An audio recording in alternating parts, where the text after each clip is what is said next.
Hello guys, how are you doing. कि हमने last episode में देखा था कि अपना युहाओ जैसे ही उस आइस बेड के ऊपर बैठा था तब से ही उसको काफ़ी ज़्यादा प्रेशर का सामना करना पड़ रहा था और एक तरीके से अपने इस सेक्ट के ऊपर तबाही ही आ चुकी थी। इसी के साथ इस एपिसोड की स्टार्ट होती है जहाँ पे हम देखते हैं कि पूरा का पूरा सेक्ट बहुत ही ज़्यादा डिस्ट्रक्शन के साथ में भरा पड़ा था। हर तरफ ही स्टोन्स वगैरह टूट के गिर रहे होते हैं। लोग बहुत ही ज़्यादा हैरान थे, साथ ही वो अपनी जान बचाने के लिए बहुत ही तेज़ी के साथ वहाँ से निकल के भाग रहे होते हैं। तभी हम देखते हैं कि यहाँ पर एक लड़की है जिसके ऊपर एक काफ़ी बड़ा सा स्टोन आके गिरने वाला था। तभी यहाँ पर आ जाता है अपना वांगडोंग, तुरंत ही उसे बचाता, फिर कह रहा था कि जाओ जल्दी से यहाँ से निकल जाओ। जिसके बाद वो लड़की तुरंत ही वहाँ से निकल जाती है। लेकिन तभी वांगडोंग को याद आता है कि अभी तक युहाओ बाहर नहीं निकल कर आया है, जिसकी वजह से वो थोड़ा परेशान था। साथ ही दूसरी ओर हमें युहाओ को दिखाया जाता है जो कि बहुत ही ज़्यादा स्ट्रगल कर रहा था। हम देखते हैं कि यहाँ पे उसके इनर बॉडी के अंदर इतने सारे जो लोग मौजूद थे वो भी स्ट्रगल करने लग जाते हैं। यहाँ पे वो जो सोर्स था पावर का वो भी आउट ऑफ कंट्रोल होने लग गया था, जिसकी वजह से यहाँ पे सारे ही लोग कंफ्यूज थे। एंड हम गॉड इलेक्ट्रोलक्स को देखते हैं जो कि फ़िलहाल यहाँ पे खड़े हुए थे और कह रहे थे कि ये जो आइस बेड है ये बुरे तरीके से हेवन अर्थ की पावर को अपने अंदर एब्जॉर्व करने की कोशिश कर रहा है और ये ऐसे ही चलता रहा तो यहाँ पे ये जो सोल है यहाँ पे इस आइस गर्ल की वो तो पूरे तरीके से ही डिस्ट्रॉय हो जाएगी। हमें जल्द से जल्द इस लड़की को किसी न किसी तरीके से इसकी सील के साथ में ठीक करना होगा। लेकिन हम देखते हैं कि यहाँ पे अब तो ये बिल्कुल भी ठीक नहीं होने वाला था, क्योंकि इतनी सारी एनर्जी जो रिलीज़ हो रही होती है। साथ ही हम देखते हैं कि यहाँ पे वो जो उन्होंने सील पहले बनाई थी उस लड़की को वापस से बॉर्न करने के लिए, यहाँ पे वो भी पूरे तरीके से ख़राब होती हुई नज़र आ रही थी और ऐसा लग रहा है कि अब वो डिस्ट्रक्ट ही होने वाली है। तभी हम देखते हैं कि यहाँ पे ये आइस गर्ल पूरी मेहनत कर रही होती है उसे ठीक करने की, लेकिन यहाँ पे अब कोई भी फ़ायदा नहीं होने वाला था। साथ ही बाकी सारे लोग भी स्ट्रगल करने लग जाते हैं। स्नो वाइट भी कह रहा था कि आखिर ये हो क्या रहा है। तभी हम देखते हैं कि यहाँ पे वो तुरंत ही टूट जाती है, जिसके चलते यहाँ पे अब और भी ज़्यादा तूफान टाइप आने लग गया था, जिसके चलते यहाँ पे अब वो स्नो गर्ल भी कहने लग जाती है कि मैं इसे बिल्कुल भी हैंडल नहीं कर पा रही हूँ, ये बहुत ही ज़्यादा कोल्ड है, मुझसे तो ये हैंडल भी नहीं हो पा रहा है। तभी हमें देखने के लिए मिलता है कि सेक्ट के बाहर भी हर तरफ ही तबाही मच रही होती है और ऐसा लग रहा है कि अगर ये किसी भी तरीके से एनर्जी पूरे तरीके से आउट ऑफ कंट्रोल गई तो पूरा का पूरा सेक्ट ही तबाह हो जाएगा।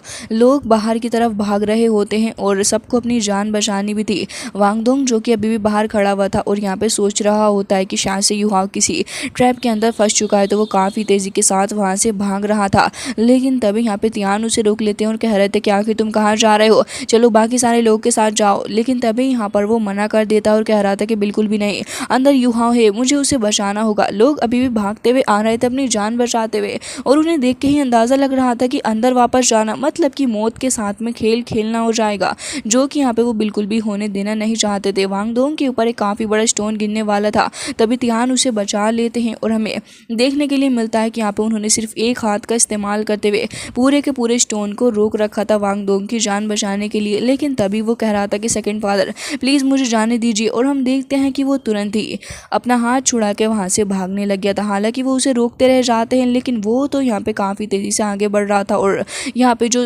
बाकी सारे लोग थे उसे रोकने की कोशिश कर रहे होते हैं और कह रहे थे कि आखिर अंदर जाके आपको क्या हासिल हो जाएगा, अंदर बहुत ही ज़्यादा खतरा है। लेकिन तभी हम देखते हैं कि यहाँ पे टियान के अलावा सेकंड एल्डर भी आ चुके थे जो कि यहाँ पे उसे रोकने की कोशिश कर रहे थे।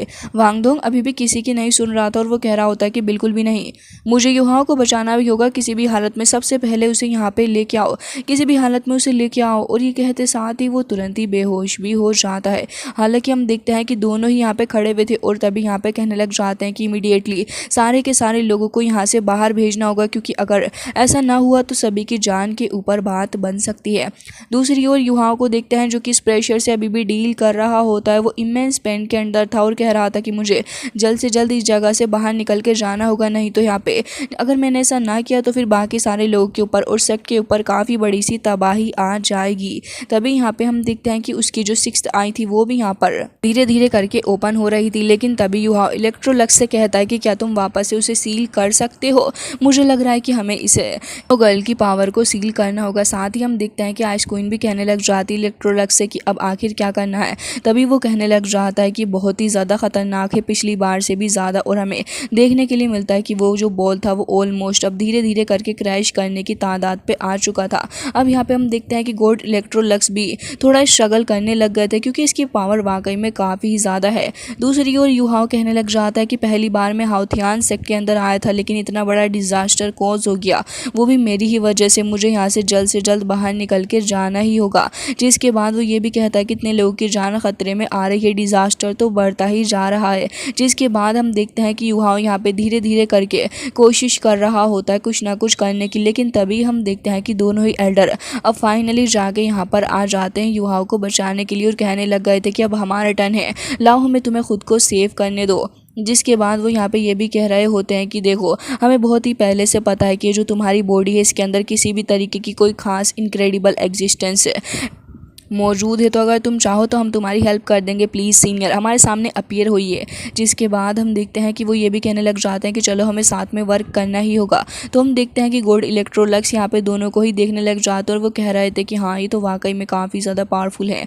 तब ये दोनों कहने लग जाते हैं कि सीनियर, हमने आपको पहली बार देखा है, लेकिन हमें लग रहा है कि हम आपकी हेल्प कर सकते हैं। अपनी डिवाइन पावर का इस्तेमाल करते हुए हम सभी को अपनी सारी की सारी स्ट्रेंथ को गैदर करना होगा ताकि इस क्राइसिस से हम लोग आसानी से बाहर निकल सकें। अब गोल्ड इलेक्ट्रोलक्स भी इस बात के बारे में सोच रहे होते हैं एंड हम देखते हैं कि स्नो वाइट भी कह रहा था कि हाँ, लेकिन रही बात मेंटल स्ट्रेंथ की तो इसका भी काफ़ी ज़्यादा योगदान रहेगा। जिसके बाद हम देखते हैं कि यहाँ पे फ़िलहाल ये सारे के सारे लोग यही डिसाइड करते हैं कि अब आपस में मिलके ही यहाँ पे इस सारे के सारे डिज़ास्टर के साथ में इन्हें डील आउट करना होगा, नहीं तो अगर ऐसा ना कर पाए तो सभी के लिए बहुत ही ज़्यादा परेशानी का सामना है।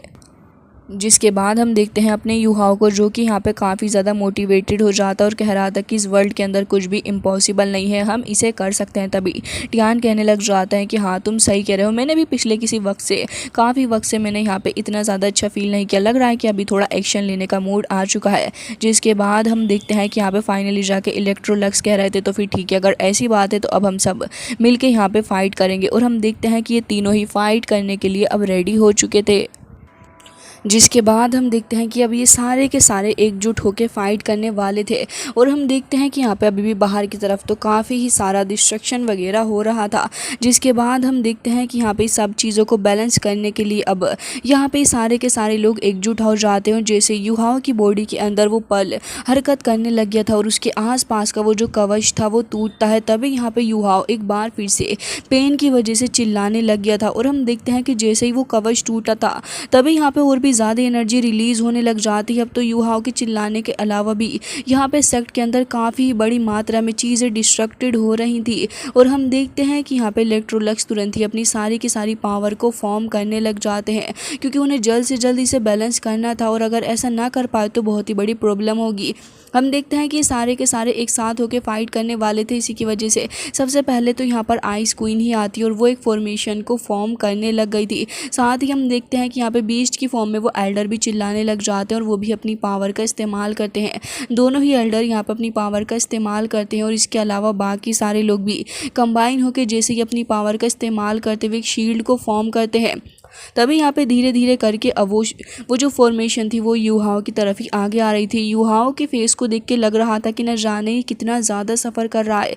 तभी हम देखते हैं कि यहाँ पे काफ़ी ज़्यादा तेज़ी के साथ में स्नो गर्ल के ऊपर प्रेशर पड़ रहा था, जिससे कि वो काफ़ी पेन फील कर रही थी और कह रही थी कि जो कुछ भी हुआ है वो सब कुछ मेरी ही वजह से हुआ है और ये सब कुछ जल्द से जल्द ख़त्म होना चाहिए। जिसके बाद हम देखते हैं कि गोल्ड इलेक्ट्रोलक्स तो यहाँ पे मंत्रों का जाप करने लग गए थे और वो यहाँ पे पूरी कोशिश कर रहे होते हैं सारी ही चीज़ों को ठीक करने के साथ ही हम देखते हैं कि यहाँ पे युहाओ जो था वो भी यहाँ पे पूरी कोशिश कर रहा होता है कि वो अपनी बॉडी का जो टेम्परेचर वगैरह है सबको मेनटेन कर ले। लेकिन यहाँ पर उसकी बॉडी बहुत ही बुरी सिचुएशन में आ चुकी थी जहाँ पे वो उसके अकॉर्डिंग बिहेव नहीं कर रही होती है। जहाँ पे हम देखते हैं कि इलेक्ट्रोलक्स कह रहे थे कि जैसा मैंने तुमसे कहा है तुम्हें वैसा ही करना है। गाइस यहाँ पर इनका मेन प्लान ये है कि यहाँ पे ये जो स्नो गर्ल है इसे डिस्ट्रॉय तो कर देंगे, लेकिन इसके अलावा वो जो इसकी बॉडी के अंदर एसेंस मौजूद है वो मेन पर्ल वो उसके अंदर एक बार फिर से इसे वापस से जागृत करने की कोशिश करेंगे और यही इनका मेन मुद्दा है। जिसके बाद हम देखते हैं कि बाहर तो अभी काफ़ी सारे लोग मौजूद थे और इलेक्ट्रोलक्स उनके बारे में भी फिक्र कर रहे होते हैं और हम हम देखते हैं कि लोग एक बार फिर से समझ चुके थे कि एक बार फिर से तबाही आने वाली है, तो वो उठ के भाग रहे होते हैं। साथ ही अब हम इलेक्ट्रोलक्स को देख रहे होते हैं जो कि यहाँ पे तुरंत ही उस फॉर्मेशन को ओपन कर देते हैं और साथ ही दोनों एल्डर्स भी चिल्ला चिल्ला के अपनी पावर को यहाँ पे डाल रहे होते हैं। यूहाओ अभी भी पूरी कोशिश कर रहा था कि वो कैसे भी करके यहाँ पे बॉडी को अपनी बैलेंस कर पाए, लेकिन इतना सारा डिस्ट्रक्शन इस जगह पे हो चुका था कि क्या ही कहना। साथ ही यहाँ पे दो क्वीन और साथ ही स्नो वाइट दोनों ही पूरी कोशिश कर रहे थे, लेकिन तबाही अभी खत्म होने का नाम ही नहीं ले रही थी, बल्कि यहाँ पे टोर्नेडोज वगैरह भी आ रहे होते हैं। दोनों ही एल्डर अपनी पूरी पावर लगा रहे होते हैं कि यहाँ पे यूहाओ की मदद कर सकें। और हम देखते हैं कि यहाँ पे वो जो ओरिजिन था वो भी यहाँ पे बहुत ही ज़्यादा हरकत में आ चुका था। यूहाओ को देखते हैं जो कि अभी भी स्ट्रगल कर रहा होता है और उसे देख के ऐसे लग रहा था कि अभी ये ज़्यादा देर तक तो इन सारी चीज़ों के साथ में रेसिस्ट बिल्कुल भी नहीं कर सकता।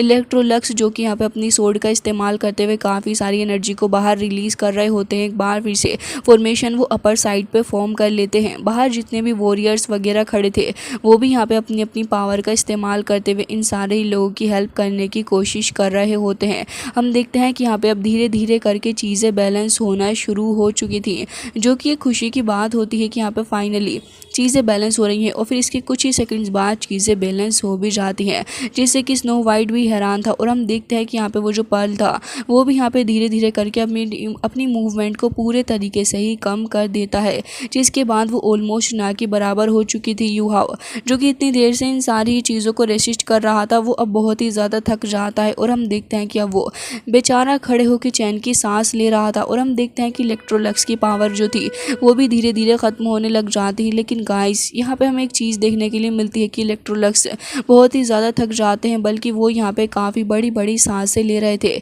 लेकिन ये जो पर्ल थी जो कि कुछ देर के लिए रुकी थी वो एक बार फिर से हरकत में आने लग जाती है, जिसे देख के तो ये सारे और भी ज़्यादा घबरा जाते हैं। और हम देखने के लिए मिलता है कि एक बार फिर से वो फॉर्मेशन ब्रेक करके पर्ल हरकत में आ चुका था, जिसकी वजह से ये लोग एक बार फिर से शॉक में आ चुके थे कि आखिर क्या हो रहा है। यूहाओ भी बहुत ही ज़्यादा शॉक में था और हम देखते हैं कि कुछ ही सेकंड्स के अंदर इन लोगों की इतनी मेहनत से बनाई हुई वो फॉर्मेशन वो भी टूट जाती है और एक बार फिर से यहाँ पे डिस्ट्रक्शन होना स्टार्ट हो जाता है और चारों ही तरफ पहाड़ियाँ टूट टूट कर गिर रही होती हैं। एंड यहाँ पे सेक्ट जो था, सेक्ट का मेन होल और बाकी सारी चीज़ें भी टूट रही होती हैं, जिसकी वजह से लोग बहुत ही ज़्यादा परेशान हो जाते हैं। सैलाब आ चुका था और लोग उसके अंदर बहते जा रहे होते हैं। किसी को कुछ नहीं समझ आ रहा था कि आखिर किस तरीके से अपनी जान को बचाया जाए और अंदर ये सारे के सारे लोग इस तरीके से स्ट्रगल कर रहे होते हैं।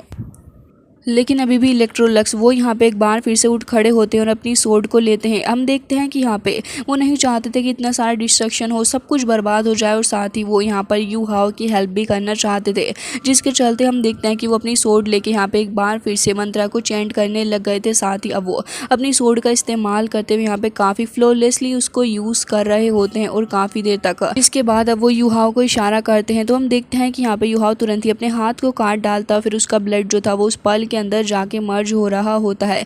जिसके बाद हम देखते हैं कि अब यहाँ पे एक बार फिर से काफ़ी बड़ा सा ब्लास्ट होने वाला था, लेकिन सरप्राइजिंगली कोई ब्लास्ट वगैरह होता नहीं है, बल्कि काफ़ी सारी एनर्जी रिलीज़ होती है, जिसके कुछ देर बाद यहाँ पे ये सब कुछ गायब होता हुआ नज़र सा आ रहा था। इलेक्ट्रोलक्स को देखते हैं जो कि काफ़ी ज़्यादा टेंशन वाला बिहेव कर रहे थे, लेकिन हम देखते हैं कि थोड़ी ही देर के अंदर सब कुछ यहाँ पे शांत हो चुका था। इलेक्ट्रोलक्स के सामने स्नो गर्ल आके खड़ी हो जाती है, जो कि यहाँ पे कह रही थी कि आपका बहुत बहुत शुक्रिया, आपने मेरी मदद की। और हम देखते हैं कि धीरे धीरे करके वो वहाँ से गायब हो जाती है। वो इस उम्मीद पे यहाँ से गायब हुई थी कि एक बार फिर से वो बॉर्न करेगी और यहाँ पे इलेक्ट्रोलक्स ने जैसा कि उससे कहा था कि वो हेल्प करेगा उसे रिबॉर्न करने के लिए, जब तक उसके अंदर का वो पल्प मौजूद है तब तक वो उसकी मदद कर सकता है, जिसकी वजह से वो यहाँ पे चली जाती है इलेक्ट्रोलक्स के ऊपर ट्रस्ट करते हुए। अब हम देखते हैं कि यहाँ पे सेक्ट के अंदर जहाँ पे अब सब कुछ ही काफ़ी नॉर्मल सा हो चुका था और चीज़ें काफ़ी शांत नज़र आ रही होती हैं, तभी यहाँ का माहौल भी काफ़ी ज़्यादा ठीक हो चुका था और सब कुछ सारे ही लोग अब यहाँ पे काफ़ी ज़्यादा अच्छा फील कर रहे होते हैं। वो तुरंत ही यहाँ पे शांति को देखते हुए धीरे धीरे करके अब उठ के खड़े होने लग गए थे। लेकिन गाइज यहाँ पे हम देखते हैं इलेक्ट्रोलक्स जो कि यहाँ पे धीरे धीरे करके आगे जा रहे होते हैं और कह रहे थे कि फाइनली इस चीज़ ने काम कर ही दिखाया। जिसके बाद अब हम देखते हैं कि आगे बढ़ते हुए वो थोड़े से सैड भी नज़र आ रहे थे। लेकिन इसके अलावा अब हम देखते हैं कि धीरे धीरे करके उनकी बॉडी वो शायद से वहाँ से डिसअपियर हो रही थी और वो यहाँ पर कहने लग जाते हैं कि मैंने अपना वादा पूरा कर दिया है, मैंने स्नो गर्ल की सोल को एक बार फिर से रिबॉर्न करने के लिए डाल दिया। अब उसके पास में एक दूसरा रास्ता है वापस से एग्जिस्ट करने का। और हम देखते हैं कि यहाँ पे उस बीड के अंदर बॉर्न होता हुआ एक बेबी नज़र आ रहा था और हमें देखने के लिए मिलता है कि यहाँ पे इसी तरीके से इलेक्ट्रोलक्स ने इस चीज़ को किया होता है जहाँ पे स्नो गर्ल ने खुद को सेक्रीफाइस तो कर दिया लेकिन एक बार फिर से वो रिबॉर्न कर सकती है। हमें यहाँ पे पता चलता है कि जो पर्टिकुलर बीइंग है इसे सोल कहा जाता है, जो कि अब युहाओं के अंदर ही रहेगा और उसी के अंदर से बॉर्न होगा। जिसके बाद यहाँ पर हम देखते हैं कि अब वो धीरे धीरे करके युहाओं के सोल सी के अंदर आते हुए उससे बात करने लग गए थे और कह रहे थे कि वैसे मैंने यानी कि इस ओल्ड मैन ने काफ़ी कुछ लाइफ के अंदर देख लिया है। और हम देखते हैं कि यहाँ पे वो उससे कुछ और भी आगे कहने वाले थे लेकिन इससे पहले ही आइस क्वीन समझ जाती है कि आखिर वो क्या कहने वाले हैं। वो काफ़ी ज़्यादा शॉक हो चुकी थी और फिर इलेक्ट्रोलक्स से कह रही होती है कि क्या तुमने अपने आप को सेक्रीफाइस कर दिया स्नो गर्ल को बचाने के लिए। और ये सुनने के बाद तो स्नो वाइट भी काफ़ी ज़्यादा हैरान था। लेकिन गाइस सबसे ज़्यादा हैरान अपना युहाओ होता है, वो रोने लग जाता है। उसे बिलीव ही नहीं हो रहा था अपने कानों के ऊपर कि वो जो सुन रहा है क्या वो सही चीज़ है। लेकिन तभी हम देखते हैं कि इलेक्ट्रोलक्स धीरे धीरे करके उसके पास ही आ रहे होते हैं। उनकी बॉडी वो धीरे धीरे करके वहाँ से गायब होती हुई नज़र आ रही थी। लेकिन तभी कहने लग जाते हैं कि मैंने बहुत कुछ देखा है बीते इन सालों के अंदर और मुझे ऐसा लग रहा है कि अब मेरा वक्त आ चुका है कि मैं उस इंसान के लिए अपनी जान दे दूं जो कि मेरा लाइफ सेवियर है। हम देखते हैं कि यहाँ पे वो ये भी कहने लग जाते हैं कि तुम्हें वो सब कुछ मिलेगा जो कि तुम पाना चाहते हो। और ये कहते कहते अब उनकी बॉडी के और भी पार्ट्स उनकी बॉडी से दूर जा रहे थे। और हम देखते हैं कि उनके पीछे युहाओ भी खड़ा हुआ था जो कि अभी इतनी ज़्यादा बुरी हालत में आ चुका है कि उससे ढंग से खड़ा तक नहीं हुआ जा रहा।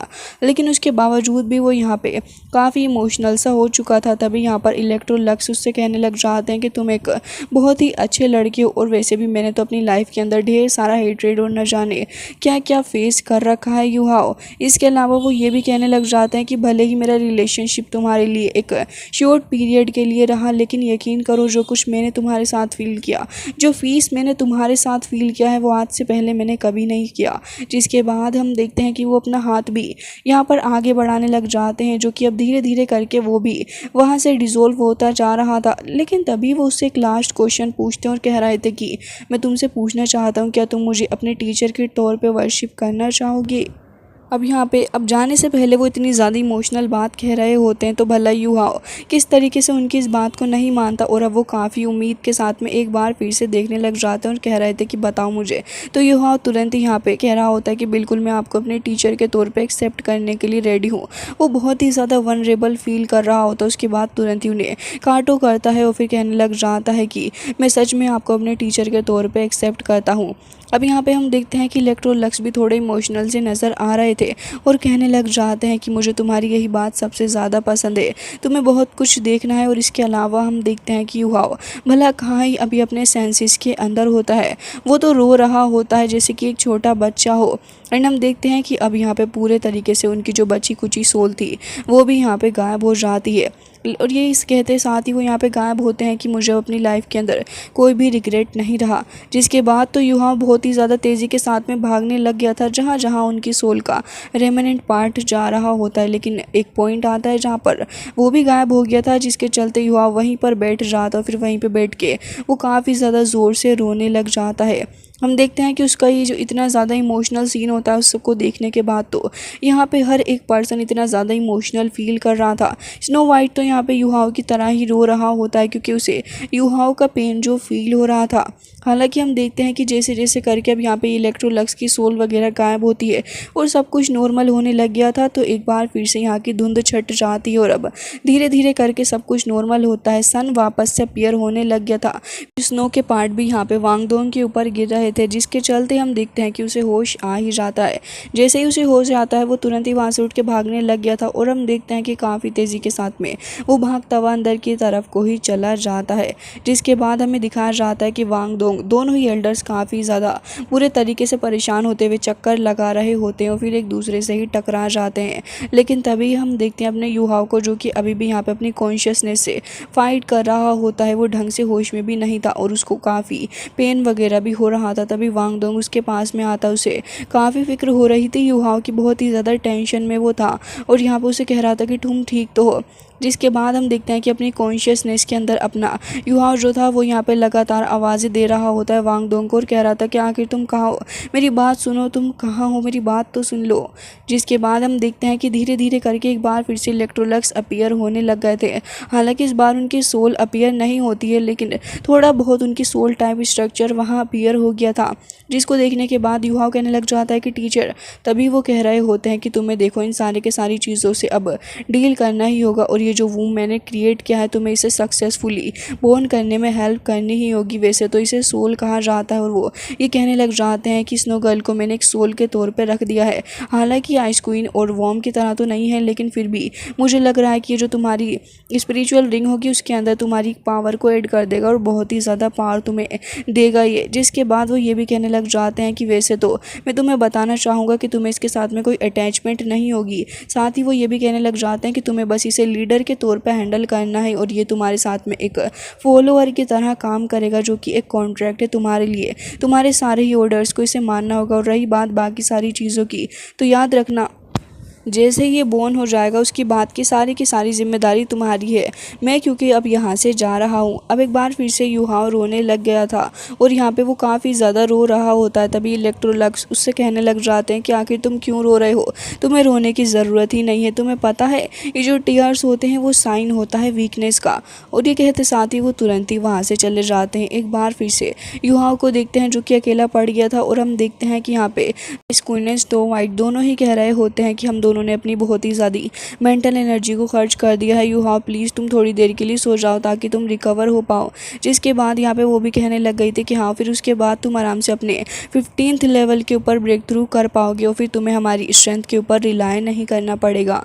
जिसके बाद यहाँ पे उसे भी काफ़ी डिफ़िकल्टी आ रही थी। दोनों ही बहुत ही ज़्यादा थके हुए नज़र आ रहे होते हैं। तो हम देखते हैं कि दोनों ही सो चुके थे। अब युहाओ यहाँ पे अपने मास्टर को याद कर रहा होता है।